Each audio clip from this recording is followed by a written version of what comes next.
तो हम लोग नया टॉपिक स्टार्ट करते हैं, जो फोर्थ यूनिट के अंदर आएगा। फोर्थ यूनिट में वैसे जो मेन टॉपिक है वो है आपका वेल फाउंडेशन। तो वेल फाउंडेशन में कुछ छोटे छोटे टॉपिक्स और दे दिए हैं जो पढ़ने के लिए हैं और रिटेन करने के लिए स्ट्रक्चर, जैसे रिटेनिंग वॉल हो गया, स्लिप फाइल हो गया, तो ये भी पढ़ना। तो इसमें आज हम लोग स्टार्ट करेंगे रिटेनिंग वॉल। तो रिटेनिंग वॉल इससे पहले भी हम लोग कई बार पढ़ चुके हैं और बहुत बार डिस्कस भी हो चुका है retaining wall. Retaining wall means होता है retaining means retaining wall means any structure which retains the swell in in uh, in its back portion, and used to apply up to raising the ground level from any plain area to another area. तो retaining wall means soil को retain करना, इसका मतलब ये है। यानी अगर कोई स्ट्रक्चर है वर्टिकल स्ट्रक्चर, और बेसिकली रिटेनिंग वॉल हमेशा वर्टिकली होता है, या वर्टिकली नियर अबाउट वर्टिकली भी हो सकता है, लेकिन most of cases retaining wall का होगा वर्टिकल स्ट्रक्चर। तो रिटेनिंग वॉल हमेशा वर्टिकल होगा, ऐसे इस तरह से होता है, और किसी एक पोर्शन के चाहे इधर या तो इधर किसी सोयल को रिटर्न करेगा। ग्राउंड लेवल पे हो सकता है, ग्राउंड लेवल यहाँ है, ग्राउंड लेवल यहाँ हो सकता है, ग्राउंड लेवल इधर देखें तो ग्राउंड लेवल यहाँ हो सकता है। तो किसी एक पोर्शन में सोयल को रिटर्न करना होता है। बेसिकली इसका अगर हम लोग यूज देखें तो अगर कोई प्लेन रोड जा रहा है, ऐसे प्लेन रोड है, और सडनली इसको अगर रेज करना है, इसलिए प्लेन एरिया को रेज करना है, प्लेन एरिया इसको रेज करना है, इसको रेज करेंगे अगर सडनली, तो ऐसे रेज करेंगे जैसे फ्लाई ओवर का केस हो गया। फ्लाई ओवर या ब्रिज में बनाते हैं तो रेज करते हैं, और जो प्लेन एरिया में रोड है उसको रेज करना होता है। अब उसको रेज करेंगे तो यहाँ पे वर्टिकल स्ट्रक्चर आपको सपोर्ट की तरह यूज करना पड़ेगा, और जब ये फ्लाई ओवर यहाँ पर आप एंड करना चाहते हैं तो इसको डाउन करना पड़ेगा ऐसे। तो दो वर्टिकल स्ट्रक्चर, एक तो स्टार्टिंग और एंडिंग में दो वर्टिकल स्ट्रक्चर प्रोवाइड करते हैं, उसको बोलते हैं रिटेनिंग। अब यहाँ पे अगर बैकफिल की बात करें, जो भी सोयल पीछे भरा होता है रिटेनिंग वॉल के केस में, उसको हम लोग फिल या बैकफिल बोलते हैं, वो सोयल ही होता है उसी का।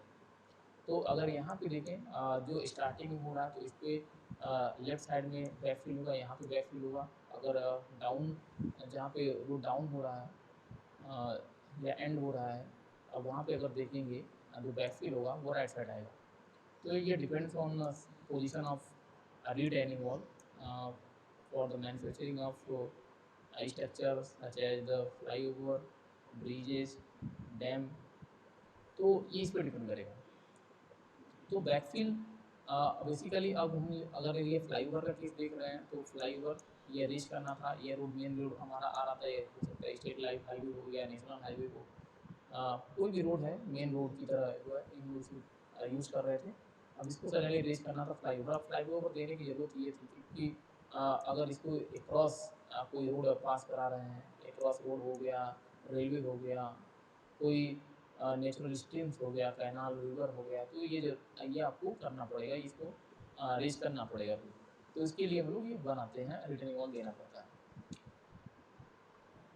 अब कभी कभी हम लोग रोड का अगर केस देख रहे हैं तो जो मेन रोड है इसके, अब अगर हम लोग यहाँ पे इसको फ्लाईओवर बना रहे हैं तो इसके पैरेलल दोनों साइड से भी सेकेंडरी रोड जाती हैं। यहाँ पे सेकेंडरी रोड जाती हैं, इनको बोलते हैं सर्विस रोड, या अगर इधर से रोड ही है पास हो रहा है तो इसको भी बोलते हैं सर्विस रोड। तो ये चीज़ें होती है रिटेनिंग वॉल में। रिटेनिंग वॉल में that structure which retain the soil to uplift or to reach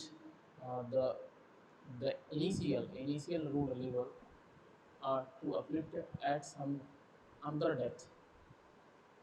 That structure is known as retaining wall, and retaining wall uh, is basically provided in the form of vertical structure. तो इतना retaining wall के बारे में जाना, ये की points हैं retaining wall. तो रिटेनिंग वॉल बेसिकली अगर हम लोग एक वर्ड की बात करें, दो वर्ड की बात करें, तो ऐसी स्ट्रक्चर जो सोयल को रिटेन करती है, और वर्टिकल जो स्ट्रक्चर है वो वर्टिकली होती है और वो सोयल को रिटेन करती है, उसको बोलते हैं रिटेनिंग वॉल। अब टाइप्स की हम बात करें रिटेनिंग वॉल की टाइप्स के बारे में, तो इसके बहुत सारे टाइप्स हैं। जैसे ये तो क्रिटिकल क्रॉस सेक्शन है। अगर टाइप्स हम लोग देखें तो टाइप एक होता है ग्रेविटी रिटेनिंग वॉल।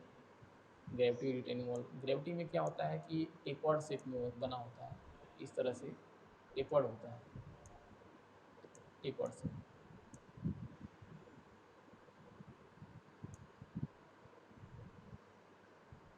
अगर बैकफिल इधर है, बैकफिल इधर है, तो यहाँ पे आपका हो गया ग्राउंड लेवल, ये ग्राउंड लेवल हो गया। और दूसरा यहाँ पे हो सकता है ग्राउंड लेवल नीचे होगा, क्योंकि इधर से पास करा रहे हैं हम लोग, सर्विस रोड पास करा है, तो ग्राउंड लेवल यहाँ हो गया। तो दोनों जगह दो तरफ ग्राउंड लेवल होगा, लेकिन जिधर बैकफिल भरा होगा ये वाला थोड़ा हाइट पे होगा, जिधर बैकफिल होगा। इधर हम लोग रोड बनाते हैं, यहाँ भी रोड तो होगा ही, ग्राउंड लेवल तो होगा ही। तो ये हो गया ग्रेविटी, जो टेपर्ड शेप में होता है, gravity retaining wall, gravity retaining wall, gravity retaining wall, retaining wall. दूसरा अगर देखेंगे कभी कभी इस तरह से बना होगा,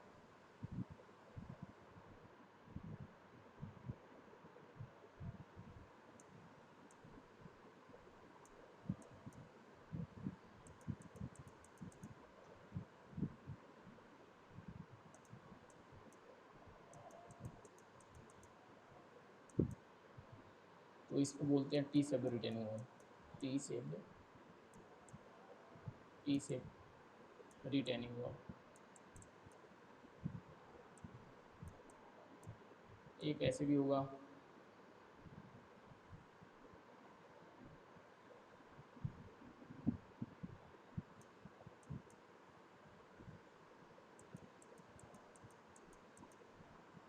ये ग्राउंड लेवल हो गया और एक ग्राउंड लेवल इधर हो गया। ये बैकफिल, फिल और बैकफिल हो गया, फिल और बैकफिल।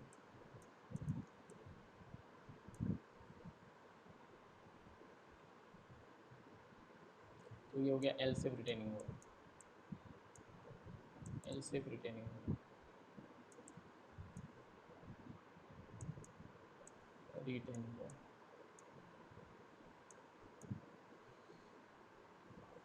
अब ये जो टाइप्स हैं, gravity retaining wall, T shape retaining wall और एल शेप रिटेनिंग वॉल, ये रिटेनिंग वॉल हम लोग तब यूज़ करते हैं, ये होता है। अब इसके कंपोनेंट की अगर हम लोग बात करें, component of retaining wall, component की अगर बात करें तो जो वर्टिकल कंपोनेंट दिख रहा है ये वाला कंपोनेंट, वर्टिकल कंपोनेंट, अगर ग्रेविटी पे देखें हम लोग, ये जो वर्टिकल कंपोनेंट है ये वाली कंपोनेंट, इसको हम बोलते हैं स्टेम, इसको हम बोलते हैं stem, stem, stem of retaining wall. और दूसरा जो ये बड़ा वाला साइड्स होती है, जो लेटरल कंपोनेंट होता है, जिसकी लेंथ ज़्यादा होती है, तो दो दो होता है। एक तो ये होता है, जिधर दूसरे वर्ड्स में कह सकते हैं, जिस तरफ बैकफिल होता है, उस साइड जो होता है, जो बेस वाला स्ट्रक्चर होता है, इसको बोलते हैं, वैसे अगर इसको देखें, इसको हम बोलते हैं बेस स्लैब, बेस स्लैब। और बेस स्लैब के दो कंपोनेंट होते हैं, बेस स्लैब, अब इसके दो कंपोनेंट होते हैं, बेस स्लैब के दो कंपोनेंट।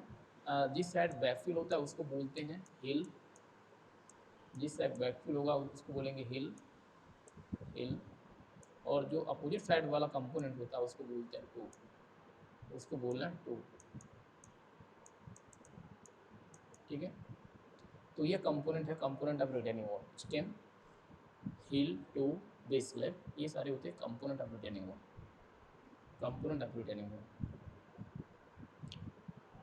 तो अगर हाइट ऑफ रिटेनिंग वॉल, अगर हाइट ऑफ रिटेनिंग वॉल किसी बोलना है, height of retaining wall base slab के बॉटम से ग्राउंड लेवल तक का जो हाइट होता है, जो डिस्टेंस होती है, जो लेंथ होता है, उसको बोलते हैं height of retaining wall, height of retaining wall इसको बोल रहे हैं।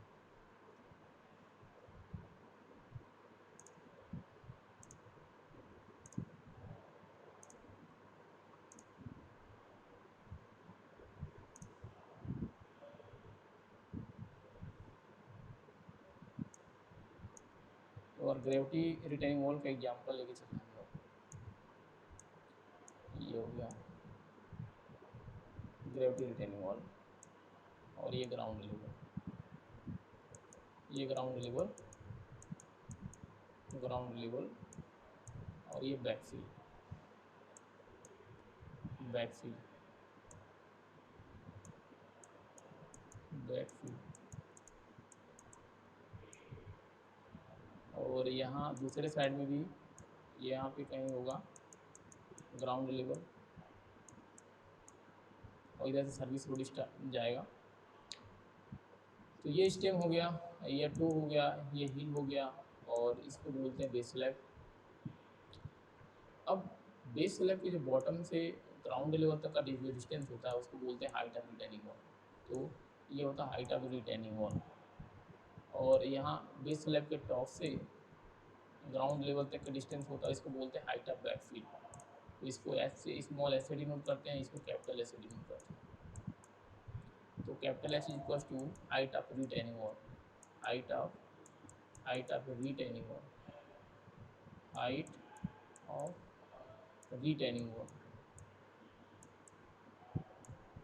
रिटेनिंग रिटेनिंग वॉल,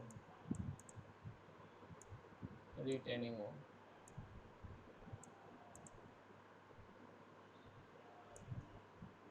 और स्मॉल एच को बोलते हैं हम लोग height of backfield,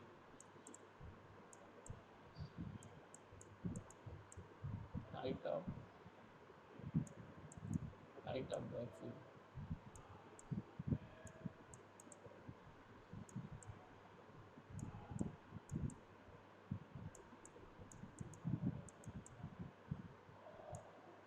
height of backfield. तो जो तीन टाइप्स के हम लोग रिटेनिंग वॉल पढ़े हैं, gravity retaining wall, L shape retaining wall और टी सेप रिटेनिंग वॉल, ये हम लोग तब यूज़ करते हैं जब वो height of retaining wall up to 6 metre हो।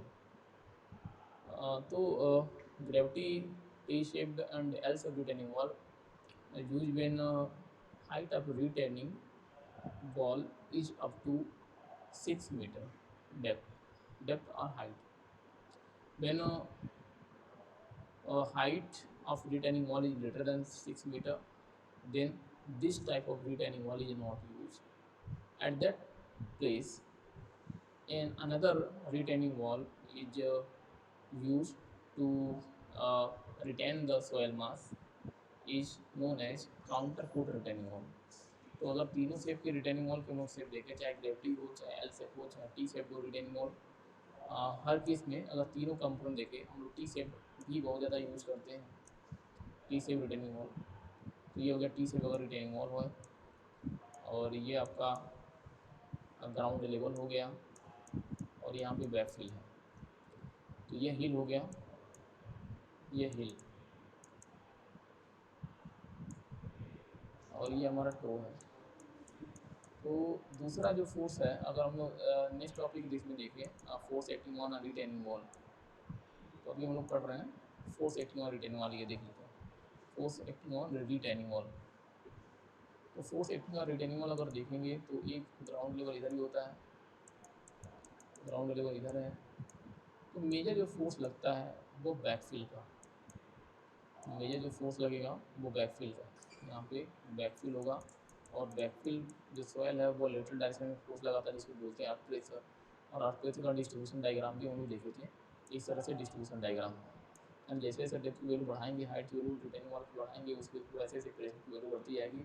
और टॉप पे जहाँ फ्री सर्फेस होता है वहाँ पे जीरो होता है, और बॉटम पे यहाँ पे अगर एक्टिव अर्थ प्रेशर एक्ट कर रहा है तो के ए गामा गामा इनटू हाइट, अगर कैपिटल एच है तो कैपिटल एच, ये फोर्स बॉटम पे लगता है, ये फोर्स बॉटम पे लगता है। तो अगर ये रिटेनिंग वॉल की हाइट है, ये हाइट ऑफ रिटेनिंग वॉल है, और तो इस तरह से प्रेशर डिस्ट्रीब्यूशन डायग्राम है, प्रेशर डिस्ट्रीब्यूशन डायग्राम।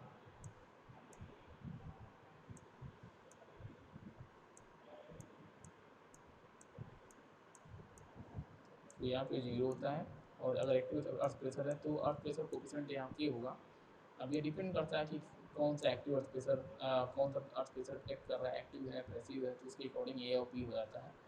तो मैं अगर एक्टिव अर्थ प्रेशर लेके चल रहा हूँ तो के ए लिखेंगे, के ए, और डेंसिटी या soil backfill into height of retaining wall, तो हाइट ऑफ रिटेनिंग वॉल, और ये है आपका height of retaining wall, capital H. तो डिस्ट्रीब्यूशन डायग्राम होगा। तो यहाँ पे हम निकालते हैं टोटल प्रेशर की value, total total earth pressure capital P से डिनोट करेंगे। और टोटल अर्थ प्रेशर कहाँ से, सी जी से पास होता है। तो सी जी से अगर बेस से कितने हाइट पे लग रहा है, ये पोजीशन अगर निकालना है, तो सी जी का पोजीशन बॉटम से कितना हो जाएगा, एच बाई थ्री। और वाटेज से अगर निकालेंगे, यहाँ से वाटेज से निकालेंगे हम लोग, वर्टेक्स से अगर निकालना है वैल्यू तो ये आएगा 2h/3, 2h/3 ये हो जाएगा। अब टोटल प्रेशर की वैल्यू निकालना है, अगर हमें टोटल प्रेशर की वैल्यू का निकालना है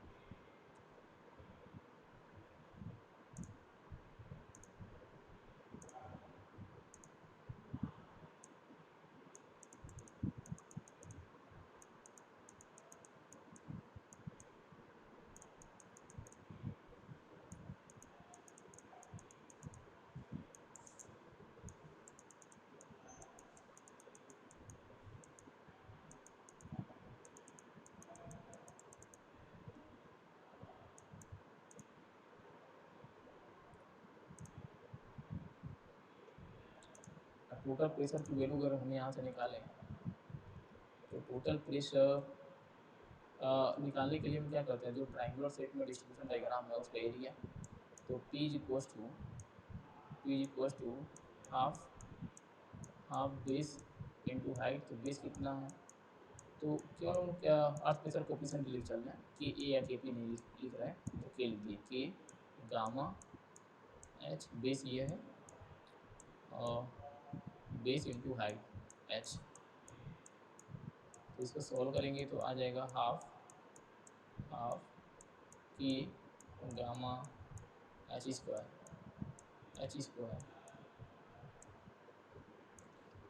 तो ये हो गया total pressure total earth pressure इसकी वैल्यू हो जाएगा total earth pressure total earth pressure total earth pressure.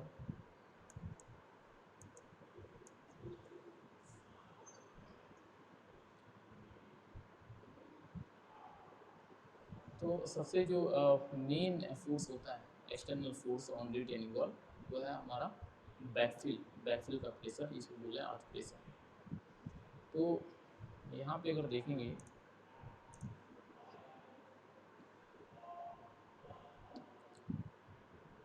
तो force acting on retaining wall, तो पहला हो जाएगा earth pressure, force acting on retaining wall, force acting on retaining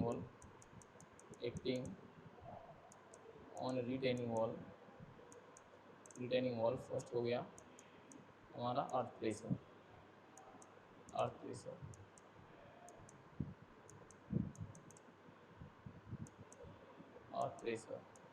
second अगर देखें तो self weight of retaining wall, self weight of retaining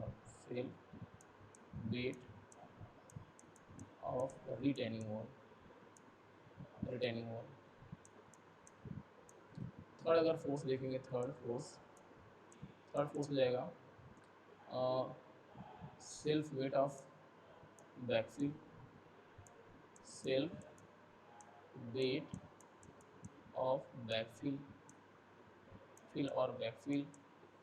backfill और ये एक्ट करेगा हमेशा डाउनवर्ड डायरेक्शन और अर्थ प्रेशर हमेशा एक्ट करेगा लेटरल डायरेक्शन ओरिएंटल डायरेक्शन में। सेल्फ वेट ये भी डाउनवर्ड डायरेक्शन में लगेगा हमेशा। और अगर फोर्स देखें तो सिस्मिक फोर्स लग सकता है, सिस्मिक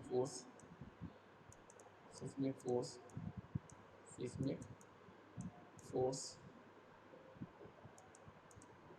अगर जनरेट हो रहा है, अर्थक्वेक हो रहा है तो अर्थक्वेक की प्रेशर भी लगेगा इस पर।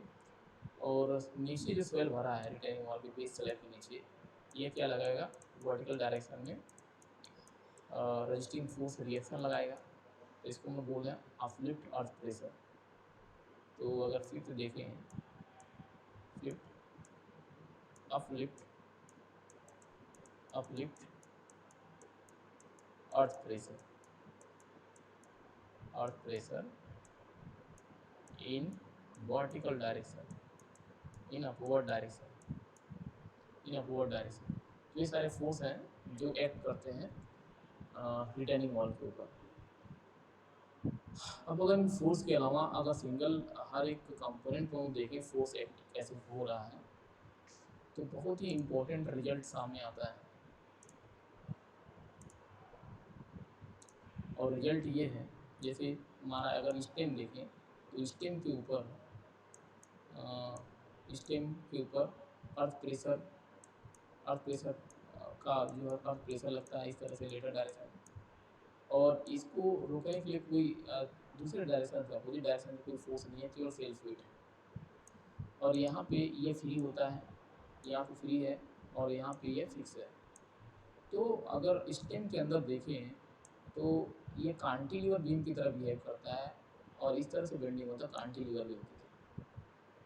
तो स्टेम में जो बेंडिंग होती है वो कांटिलीवर की तरह होती है, तो इसमें आ रहा। अब अगर ऐसे ही हम लोग हिल के ऊपर देखें तो हिल में क्या होता है कि हिल भी यहाँ से फ्री है और यहाँ पे फिक्स है, यहाँ फिक्स है।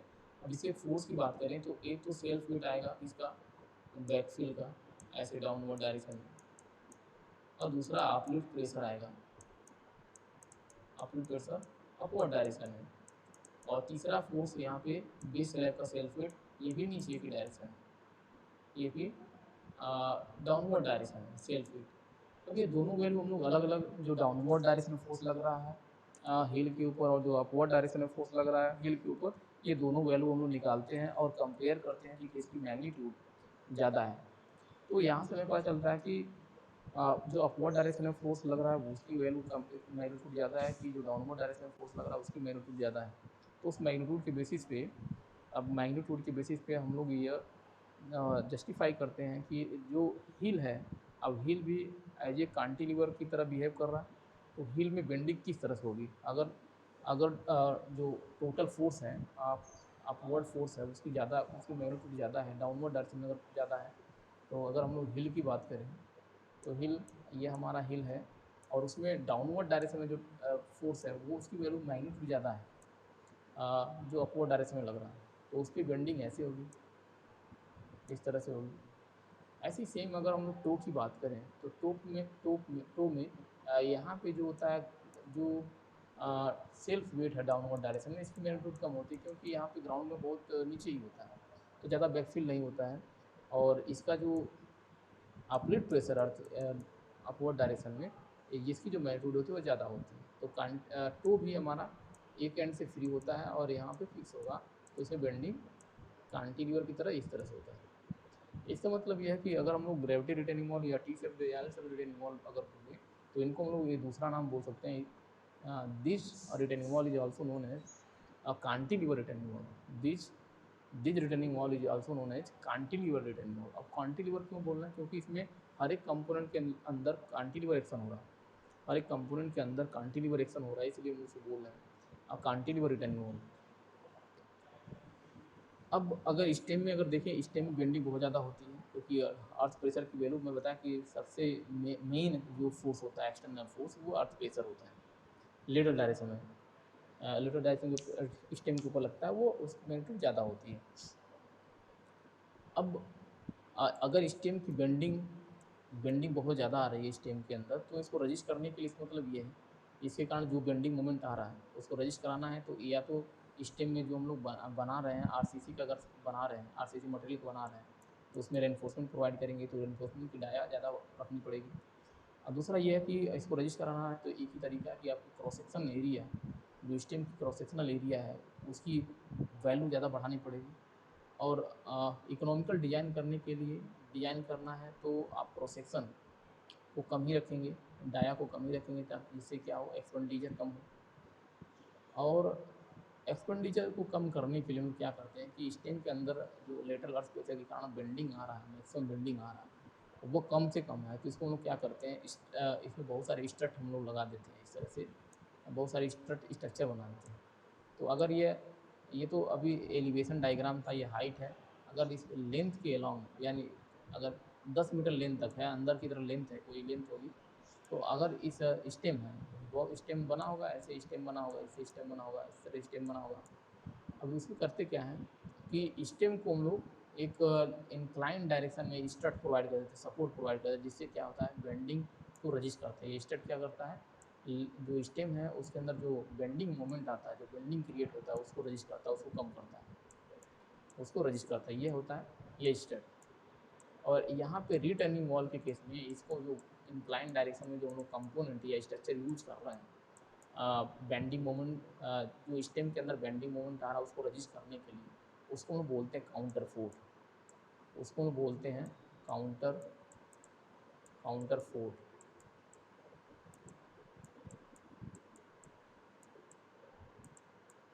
काउंटर फोर्स इसलिए, अब काउंटर फोर्स अगर किसी रिटेनिंग वॉल के अंदर हम लोग प्रोवाइड करिए तो उसको बोलते हैं काउंटर फोर्स रिटेनिंग वॉल। अगर काउंटर फोर्स किसी रिटेनिंग वॉल के अंदर हम लोग प्रोवाइड कर रहे हैं to resist bending moment in stem, तो उस कांटिलीवर उस कांटी उस कांट उस रिटेनिंग वॉल को हम बोलते हैं काउंटर फोर्स रिटेनिंग वॉल। तो ये हो जाएगा काउंटर फोर्स रिटेनिंग वॉल। अब counter force retaining wall provide करने के लिए कंडीशन ये भी होता है कि जो हम लोग कांटिलीवर रिटेनिंग वॉल पढ़े थे, जो कांटिलीवर रिटेनिंग वॉल क्या था, gravity retaining wall, L safe T safe retaining wall, ये कांटिलीवर रिटेनिंग वॉल होता है। तो ये हम लोग अप टू, अगर height of retaining wall 6 metre है उस केस में हम लोग यूज़ करते हैं। रीज़न ये है कि अगर हम लोग हाइट की वैल्यू बढ़ाएंगे तो बेंडिंग स्टेम के अंदर बढ़ता जाएगा, मैग्नीट्यूड बढ़ता जाएगा और उसकी क्रॉस सेक्शन बढ़ानी पड़ेगी और डाया ऑफ रेनफोर्समेंट भी बढ़ाना पड़ेगा। इसको इकोनॉमिकल बनाने के लिए हम लोग क्या करते हैं, हाइट बहुत ज़्यादा है और बेंडिंग मोमेंट को रजिस्ट कराना है, उसके लिए हम लोग क्या करते हैं, काउंटर फोर्स यूज़ करते हैं। काउंटर फोर्स जो उसमें यूज़ करते हैं उसको बोलते हैं काउंटर फोर्स रिटेनिंग वॉल। तो काउंटर फोर्स रिटेनिंग वॉल के लिए कंडीशन ये है कि अगर height of retaining wall is greater than 6 metre, then we use counter force retaining wall. Counter force retaining wall, तो कंडीशन यही है, अगर हाइट ऑफ रिटेनिंग वॉल अगर 6 मीटर से ज़्यादा है तो उस केस में हम लोग यूज़ करते हैं काउंटर फोर्स रिटेनिंग वॉल। तो हम लोग रिटेनिंग वॉल देख लिए, टाइप्स भी देख लिए, force acting on retaining wall हो गया, कंपोनेंट भी हम लोग देख लिए कि कंपोनेंट्स क्या क्या होते हैं रिटेनिंग वॉल की। अब इसके बाद हम लोग देखते हैं dimension of retaining wall. Dimension हम लोग क्या करते हैं, लेते हैं, यूज़ करते हैं, क्योंकि रिटेनिंग वॉल एक ऐसे बहुत सारे कंपोनेंट से बना हुआ एक स्ट्रक्चर होता है और इसके हर एक कंपोनेंट के डायमेंशन हम लोग एशियन में एज्यूम कर लेते हैं और उसको फिर चेक करके हम लोग वेरीफाई करते हैं कि जो हम लोग डायमेंशन चूज़ किया है वो हमारे क्राइटेरिया पर सेफ हो रहा है कि नहीं, हमारे क्राइटेरिया को फॉलो कर रहा है कि नहीं। इसके बाद जैसे ही फॉलो कर रहा है, चेक हमारा आ रहा है कि ओके है, उसके बाद हम लोग आगे बढ़ते हैं कि हम जो लोग डायमेंशन रैंडमली चूज़ किए हैं, सेलेक्ट किए हैं, चाहे वो on the basis of bending moment है या on the basis of external load है। अगर हम लोग देख रहे हैं फेलियर नहीं हो रहा है, हर चीज़ हर क्राइटेरिया को फॉलो कर रहा है, तो हम लोग उसको बोलते हैं कि ये सेफ है और यही कंटिन्यू रहेगा। तो इनिशियल डायमेंशन अगर हमारे पास नहीं है तो इनिशियल डायमेंशन कैसे हम लोग यूज़ करेंगे, कितना होना चाहिए हर एक कंपोनेंट का रिटेनिंग वॉल के केस में।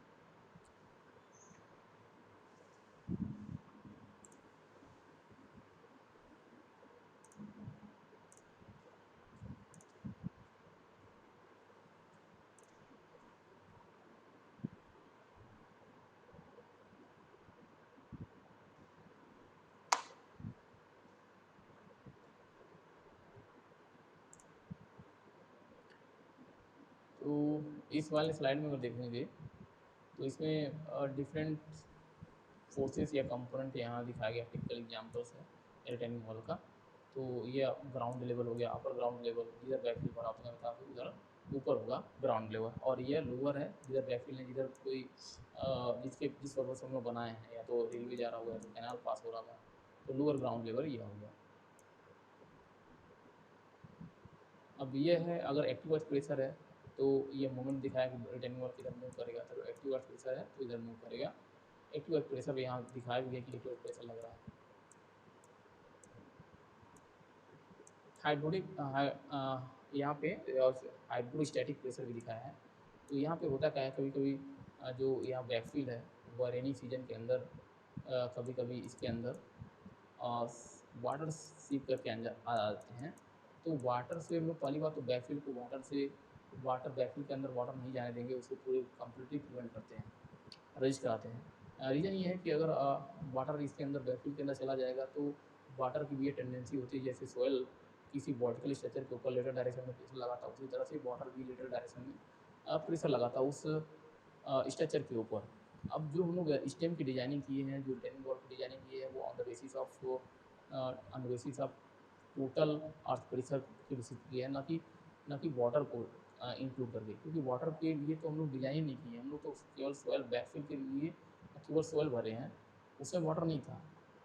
तो जो एक्स्ट्रा बाहर से वाटर अभी किसी भी टाइम वहाँ पे आ गया, इंटर कर गया है, और वो एक्स्ट्रा जो प्रेशर लगा रहा है उसके ऊपर, रिटर्निंग वॉल के ऊपर, तो उसके लिए डिज़ाइन नहीं किए हैं। तो इसीलिए हम लोग इसको हमेशा रजिस्ट करते हैं कि जो वाटर है वो सीप करके बैकफिल के अंदर नहीं है, क्योंकि बैकफिल के ऊपर जाएगा तो स्टेम के ऊपर वो प्रेशर लगाएगा। उसकी भी नेचर सेम होती है जैसे अर्थ प्रेशर डिस्ट्रीब्यूशन डायग्राम होता है, टॉप पे 0 और बॉटम पे वही आएगा, के की वैल्यू नहीं आएगी लेकिन डेंसिटी ऑफ वाटर आ जाएगा, और इनटू हाइट, कितने हाइट का रिटेनिंग वॉल है, कितने हाइट तक वाटर भरा है। तो एक्स्ट्रा जो प्रेशर क्रिएट होगा रिटेनिंग वॉल के ऊपर, उसको रजिस्ट करने के लिए उस तरह के डायमेंशन, उस तरह के डाया का रेनफोर्समेंट आपको पास होना चाहिए। अगर नहीं क्राइटेरिया फुल फिल नहीं कर पा रहा है, इसका मतलब ये है कि वो फिल होना है, फिक्स है, फेल तो कर लिया है। अब यहाँ पे नीचे जो हम लोग बोल रहे थे अपडेट अर्थ प्रेशर, उसका डिस्ट्रीब्यूशन डायग्राम, रिएक्शन का डिस्ट्रीब्यूशन डायग्राम। तो ग्राउंड प्रेशर पैसिव और स्वेल रिएक्शंस है, friction between the base and ground, उसके कारण ये जनरेट होता है। और लोअर में है तो इस तरह से यहाँ भी डिस्ट्रीब्यूशन डायग्राम अर्थ प्रेशर का होगा, इस तरह से जहाँ जितनी हाइट मिलेगा तो वहाँ पे सेम अर्थ प्रेशर फॉलो हो जाएगा।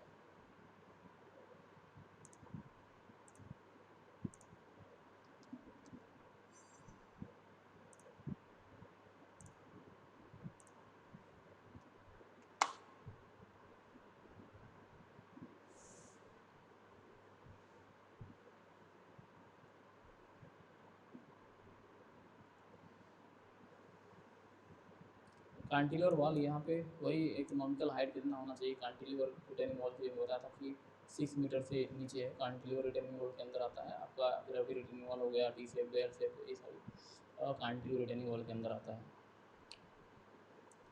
और वो रेनफोर्समेंट आरसीसी का ही बनाते हैं मोस्टली। तो टिपिकल फॉर्मेट होता है रिटेनिंग वॉल का, तो ये हो गया आपका ग्रेविटी रिटेनिंग वॉल हो गया, एल शेप रिटेनिंग वॉल हो गया, टी शेप रिटेनिंग वॉल हो गया।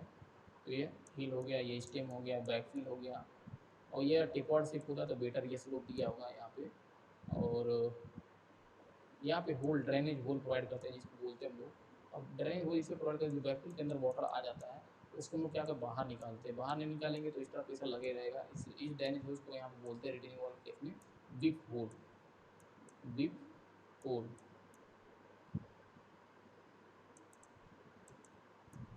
Big hole. तो वी फोल हम लोग दोनों डायरेक्शन में प्रोवाइड करते हैं। तो ये बेस स्लैब होता है, ये सीयर की हम लोग नीचे प्रोवाइड करते हैं। ये सीयर फेलियर से रोकने के लिए और स्लाइडिंग को रोकने के लिए हम लोग क्या करते हैं, वर्टिकल डायरेक्शन में भी वर्टिकली हम लोग सोइल के अंदर एक और वर्टिकल स्ट्रक्चर बना देते हैं जिसको बोलते हैं सीयर की, इसको बोलते हैं हम लोग सीयर की। तो सीयर की यूज फॉर रजिस्टिंग सीयर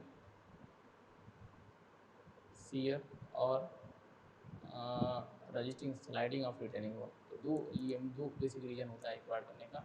एक तो सीयर फेलियर को रोकने के लिए, सीयर फेलियर को रोकने के लिए सीयर फेलियर को रोकने के लिए कि सीयर फेलियर ना हो, और रजिस्टिंग सीयर फेलियर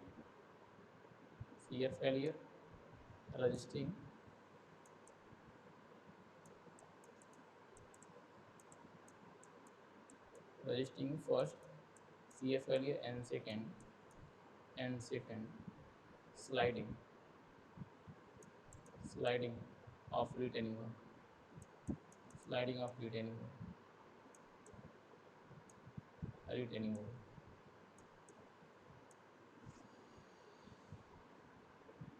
तो ये बेसिक दो रीजन होते हैं जिसके लिए हम लोग सीयर की यूज़ करते हैं।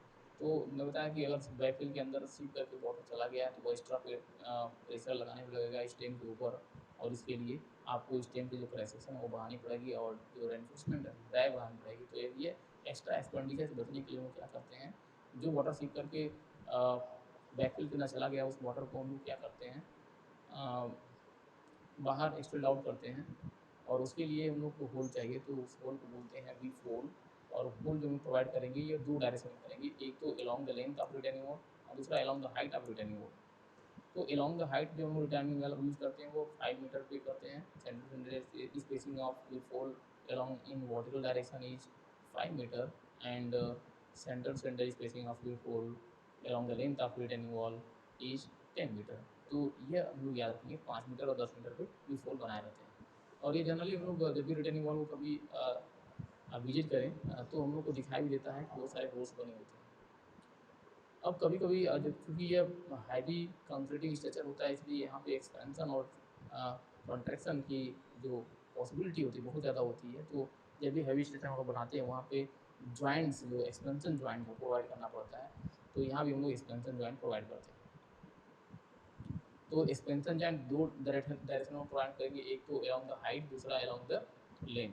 तो अगर हाइट के अलॉन्ग, तो पहला जो हम लोग एक्सपेंशन जॉइंट मोस्टली जो यूज़ करते हैं हाइट के अलॉन्ग, तो यूज़ करते हैं हम लोग between stem and base slab. यहाँ पे हम लोग हॉरिजॉन्टल जॉइंट यूज़ करते हैं एक्सपेंशन जॉइंट। और हाइट में भी अलॉन्ग द लेंथ, अब जैसे अगर ये लेंथ है रिटेनिंग वॉल का, तो एक एक्सपेंशन जॉइंट ऐसे प्रोवाइड कर दिए, फिर यहाँ पे प्रोवाइड कर दिए। तो ये हम लोग इस तरह से एक्सपेंशन जॉइंट को प्रोवाइड करते रहते हैं। तो यहाँ भी एक्सपेंशन जॉइंट हमें देना मस्ट है, तो ये भी हम लोग याद रखेंगे। काउंटर फोर्ट रिटेनिंग वॉल में बताया था कि काउंटर फोर्ट हम लोग क्या करते हैं, साइड से इसको कनेक्ट कर देते हैं स्ट्रट के थ्रू, स्ट्रक्चर के थ्रू, इसी को बोलते हैं काउंटर फोर्ट। और जिस रिटेनिंग वॉल के अंदर ही हम लोग काउंटर फोर्ट स्ट्रक्चर यूज़ करेंगे उसको बोलते हैं काउंटर फोर्ट रिटेनिंग वॉल हो जाएगा। तो ये हो गया काउंटर फोर्ट, हो गया काउंटर फोर्ट, हो गया, तो वही दिखाया गया।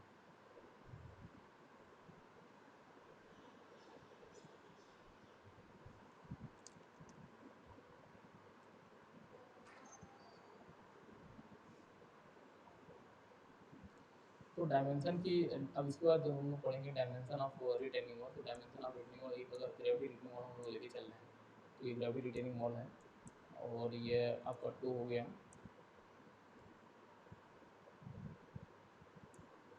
और ये ग्राउंड लेवल हो गया, और ये 2 है। तो ये होता है टॉप विड्थ ऑफ स्टेम, इसको हम लोग ए से डिनोट करते हैं, इसको बोलते हैं टॉप विड्थ ऑफ स्टेम, और इसको बोलते हैं हम लोग बॉटम विड्थ ऑफ स्टेम, और इसको डिनोट करते हैं 20, इसको डिनोट करते हैं 20। और ये है width of base slab, width of base slab, तो इसको हम लोग कैपिटल बी से डिनोट कर रहे हैं। और बॉटम से यहाँ तक का जो हाइट है ग्राउंड लेवल, इसको बोलते हैं height of retaining wall, capital H, capital H हो गया। और ये हो गया height of backfill, backfill small H हो गया। अब टॉप विड्थ ऑफ स्टेम, तो अगर स्टेम में कांटिलीवर होता है, कांटिलीवर बेंडिंग होती है, ग्राउंड लेवल से होता है, तो अब कांटिलीवर में, कांटिलीवर बीम के केस में हम जानते हैं कि इसके पास जो सपोर्ट होता है वहाँ पे बेंडिंग मोमेंट ज़्यादा होता है। और जैसे जैसे हम लोग फ्री एंड की तरफ जाते हैं, फ्री एंड पे बेंडिंग मोमेंट की वैल्यू 0 हो जाती है। तो बेंडिंग मोमेंट को सपोर्ट जो फ्री एंड होता है, फ्री एंड पे बेंडिंग मोमेंट को रजिस्ट करने की ज़रूरत नहीं, तो वहाँ पे हम लोग क्रॉस सेक्शन को कम कर सकते हैं, और जो रेनफोर्समेंट है उसकी दायां भी कम कर सकते हैं। तो जब हम लोग स्टेम में जो यानी अगर स्टेम की बात करें, तो स्टेम में बॉटम से बॉटम से बॉटम से 50% रेनफोर्समेंट कितनी हाइट पर, अगर हमसे पूछे कितनी हाइट पर कर सकते हैं, तो ये होता है इसकी value 0.7979 S from the bottom of stem, S from bottom of stem, from bottom, from bottom, from bottom, bending moment, bending moment, bending moment reduced to 50%. It means we can provide 50% of reinforcement, तो 50% यहाँ पे हम लोग reinforcement क्या करते हैं, reduce कर सकते हैं इतनी हाइट से। लेकिन फिर भी हम लोग कवर करने के लिए कवर प्रोवाइड करते हैं, यानी ये इसको एक्सपोज कंडीशन में नहीं रखते हैं, तो ए प्रोवाइड कुछ ना कुछ ब्रिथ होता है, ब्रिथ वैल्यू कितना हो लेना चाहिए, तो ब्रिथ होता है 15 से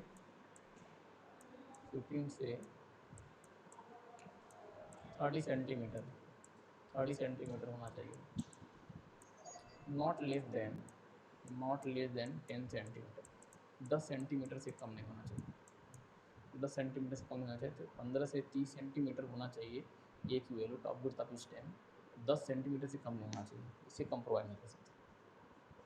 अब बी की अगर हम बात करें तो बी की वैल्यू हम लोग दो तरीक़ा से कैलकुलेट करते हैं, बी की वैल्यू हम लोग दो तरीका है कैलकुलेट करने का, बी की वैल्यू कैलकुलेट करने के लिए। दूसरा पहला तरीका ये है कि हम लोग स्टेम के अंदर कितना बॉन्डिंग मोमेंट आया है, पहला जो होता है बी की वैल्यू कैलकुलेट करने का एक और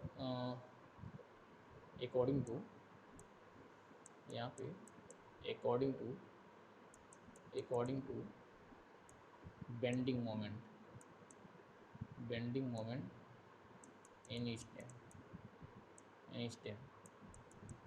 इसके भी कैलकुलेट कर सकते हैं। दूसरा क्या तरीका है कैलकुलेट करने का, दूसरा ये तरीका है कि स्मॉल बी इक्वल्स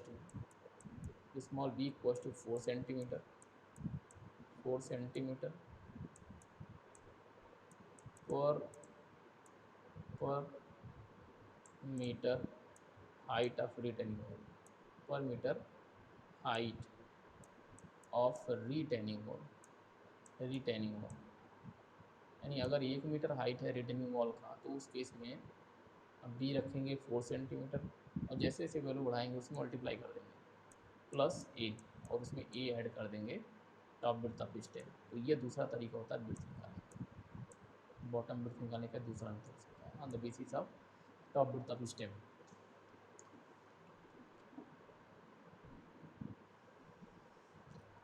अब अगर एच की वैल्यू निकालना हो तो एच की वैल्यू निकालने के लिए अब यहाँ पे एक तो होगा लोअर ग्राउंड लेवल, तो लोअर ग्राउंड लेवल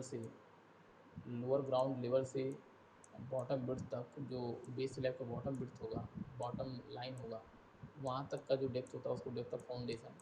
तो डी एफ की वैल्यू हम लोग निकाल सकते हैं और रैनकाइन मेथड से। तो depth of foundation according to Rankine method ये होता है Q divide by gamma into K A का स्क्वायर, यानी coefficient of active earth pressure का स्क्वायर, और K A is equal to होता है K is equal to 1 minus sine five divide by 1 plus sine five, where five is equal to internal friction angle, ये five equal to internal friction angle, तो उससे D F निकाल सकते हैं। अब D F में ये वाला हाइट हम लोग ऐड कर देंगे, ये वाली हाइट कितना है, हाइट ऑफ रिटेनिंग वॉल यहाँ पे, यहाँ से ग्राउंड लेवल से, उसमें डी एफ की वैल्यू ऐड करेंगे तो कैपिटल एच मिल जाएगा, कैपिटल एच। तो कैपिटल एच हम लोग इजीली निकाल सकते हैं, कैपिटल एच हम लोग इजीली निकाल सकते हैं। अब अगर डेप्थ ऑफ में निकालना base slab, depth of base slab, तो ये होता है depth of base slab is equal to H by ten, ये निकालना, ये होता है फार्मूला एच/10, और which is not less than 30 centimetre, इससे कम नहीं होना चाहिए। और अगर डेप्थ ऑफ फाउंडेशन की अगर बात करें, डेप्थ ऑफ फाउंडेशन ये 100 से 150 सेंटीमीटर से कम नहीं होना चाहिए, इसके बीच में रखते हैं वैल्यू डेप्थ ऑफ फाउंडेशन। तो या तो ये वैल्यू हम लोग इसके बीच में कोई एज्यूम कर ले या तो फार्मूले से हम लोग कैलकुलेट कर लें, दोनों मेथड्स हमारे पास हैं। तो ए कैलकुलेट हो गया, बी कैलकुलेट हो गया, हाँ, और depth of base slab calculate हो गया, और बी अब एच निकल गया तो बी यानी total width of base slab अगर निकालना है तो उस केस में width of base slab is equal to 0.4 से 0.4 एच, यानी height of retaining wall to 0.6 into H, height of retaining wall, ये हम फार्मूला अप्लाई करेंगे और यहाँ से width of base slab calculate कर लेंगे। तो capital H height of retaining wall and depth of retaining wall, ये अगर कैलकुलेट चल गया उसके बाद हमें निकालना है विड्थ ऑफ टू, उसका हमें निकालना है width of to,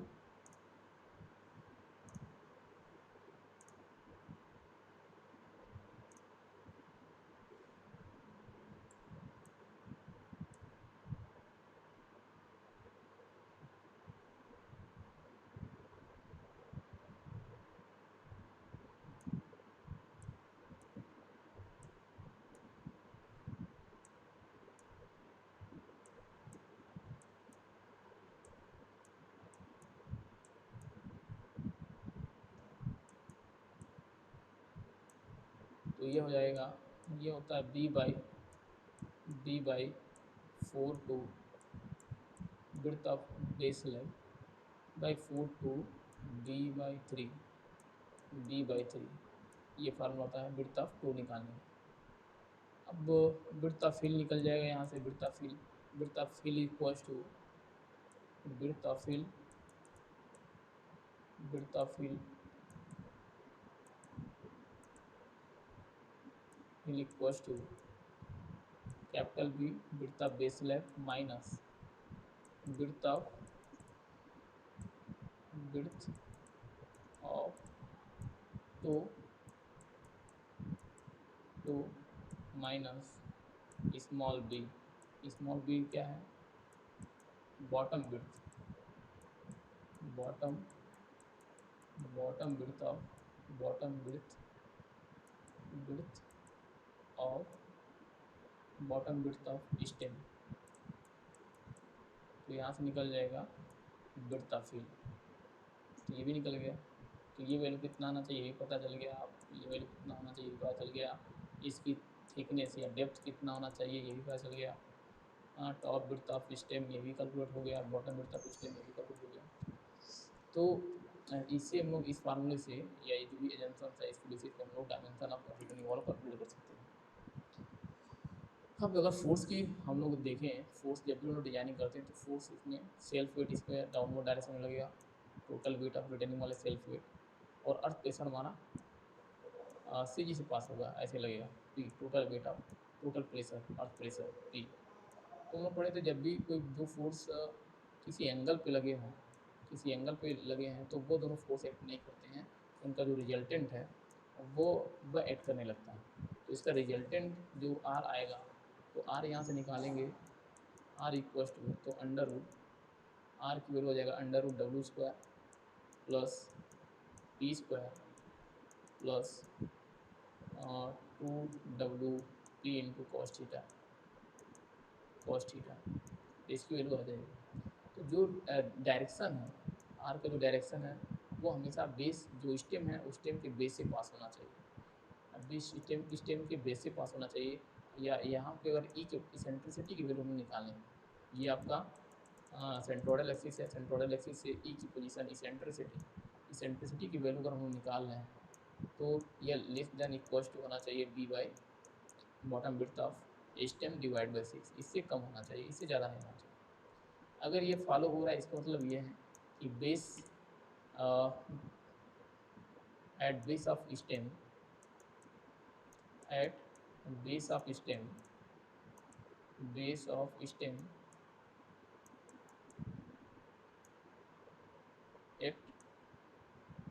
act compression only, compressive force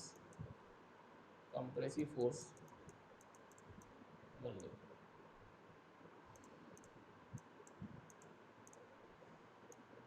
लेकिन अगर ये फॉलो नहीं होगा, अब इसको हम बोलते हैं कि अगर ये फॉलो हो रहा है इसका बोल रहे हैं तो मिडिल थर्ड रूल फॉलो हो रहा है। It means the conclusion is total weight या self weight of retaining wall and total earth pressure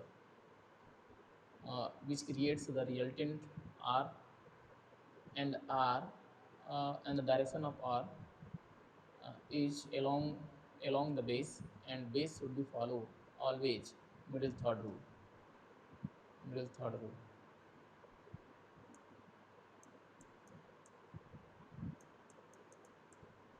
middle third rule।